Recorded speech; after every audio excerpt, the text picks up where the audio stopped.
বন্ধ রয়েছে অনেক কারখানা। পাশাপাশি দেখা দিয়েছে গ্যাস সংকট, এতে কমেছে উৎপাদন। ইকোনমিস্ট জানায়, অস্থিরতার কারণে বাংলাদেশের পোশাক রপ্তানি 10 থেকে 12% হ্রাস পেতে পারে। এই সুযোগ লুফে নিতে মরিয়া প্রতিবেশী দেশগুলো, যার মধ্যে অন্যতম প্রতিবেশী দেশ ভারত। ভারত বিশ্বের দ্বিতীয় বৃহৎ তুলা উৎপাদনকারী দেশ। এসব তুলা তারা বাংলাদেশে রপ্তানি করে। তবে ভারতে অনেক তুলা উৎপাদন হলেও তৈরি পোশাক খাতের দিক দিয়ে দেশটি বাংলাদেশের চেয়ে অনেক পিছিয়ে আছে। ভারতের ত্রিপুরা রাজ্যের কয়েকটি রপ্তানিকারক প্রতিষ্ঠান জানিয়েছে, বাংলাদেশের চলমান অস্থিরতার কারণে তারা নতুন করে $54 মিলিয়ন অর্ডার পেয়েছে।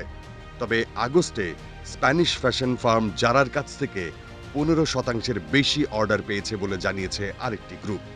তবে বাংলাদেশের পোশাক শিল্পকে টেক্কা দেওয়ার সক্ষমতা ভারতের নেই বলে জানিয়ে শিল্প বিশ্লেষক মেহেদী মাহবুব দ্য ইকোনমিস্টকে বলেন, বাংলাদেশে বর্তমানে যে পরিস্থিতি চলছে সেটি শিগগিরই কেটে যাবে। এরই মধ্যে শ্রমিকরা কারখানায় ফিরেছেন এবং উৎপাদন বাড়ছে। এছাড়া পোশাক খাতে যেসব প্রতিযোগী আছে তাদের চেয়ে বাংলাদেশ বিভিন্ন দিক থেকে এগিয়ে আছে, যার মধ্যে অন্যতম হল কম মজুরি সম্পন্ন শ্রমিক। যুক্তরাষ্ট্রের ফ্যাশন ব্র্যান্ডগুলো বাংলাদেশের ভবিষ্যৎ নিয়ে সতর্কমূলক আশাবাদী অবস্থানে আছে উল্লেখ করে তিনি বলেন, এমনকি বাংলাদেশের পোশাককেই ইউরোপের বাজারগুলো প্রাধান্য দিয়ে থাকে। পোশাক শিল্প সংশ্লিষ্ট আরেক বিশেষজ্ঞ বলেছেন, বাংলাদেশের সঙ্গে পোশাক শিল্পে পাল্লা দেওয়ার সক্ষমতা এই মুহূর্তে ভারতের নেই।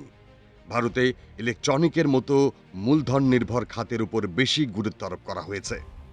পোশাক শিল্পের মতো শ্রমিক নির্ভর খাতে গুরুত্ব দেয়া হয়নি। 2016 থেকে 2023 সাল পর্যন্ত ভারতের পোশাক রফতানির মূল্য কমেছে 15%, যেখানে বাংলাদেশের বেড়েছে 63%।